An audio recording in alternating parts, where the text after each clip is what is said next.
இந்த அரசியலின் தேவை என்பது முற்று அல்ல. என் மீனவனை கைது செஞ்சா என்னை தான் தேடுவான். நீங்க நிலத்துக்கு சிப்காடுக்கு தொழிற்சாலைக்கு 2000 ஏக்கரை எடுக்கிறேன்னா கூப்பிட்றா சீமானன்னு சொல்லுவான். நீங்க டங்ஷன் தொழிற்சாலைக்கு வந்து சுரங்கத்துக்கு நிலம் எடுக்குன்னா சீமானை கூப்பிடுன்னு சொல்லுவான். ஏன்னா நீங்க நான் ஒருத்தன் தான் இருக்கேன், கோயிலுக்கு நேர்ந்து விட்ட மாடு மாதிரி காலை மாதிரி நான் தான் இருக்கேன். எனக்கு எந்த சமரசமும் கிடையாது. அவர் கோயிலுக்கு போகிறோம், சீட்டு கொடுக்கலன்னா கூட்டணி வயா சீட்டாவது நோட்டாவது. தேர்தல் அரசியலே எனக்கு 4ஆம் பட்சம் தான். நான் மக்களுக்காக தான் நிற்கிறேன். நான் வலிமையாக நிற்கிறேன்னு காட்டுறதுக்கு என்ன செய்யறது? வாக்கு.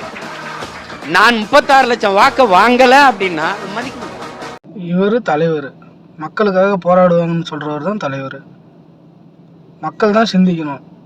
கடைசி வரைக்கும் இவரை போராடிக்கிட்டே இருக்க வைக்க போகிறீங்களா, இல்லை அதிகாரத்தை கொடுத்து பிரச்சனையை தீர்க்கிற இடத்துக்கு கொண்டு வர போகிறீங்களா? நீங்கள் தான் முடிவு பண்ணிக்கணும். 2026 நாம் தமிழர் கட்டாயம் வென்றே தீரும். நாம் தமிழர் வெல்வது தேவையல்ல, காலத்தின் கட்டாயம். நாம் தமிழர்.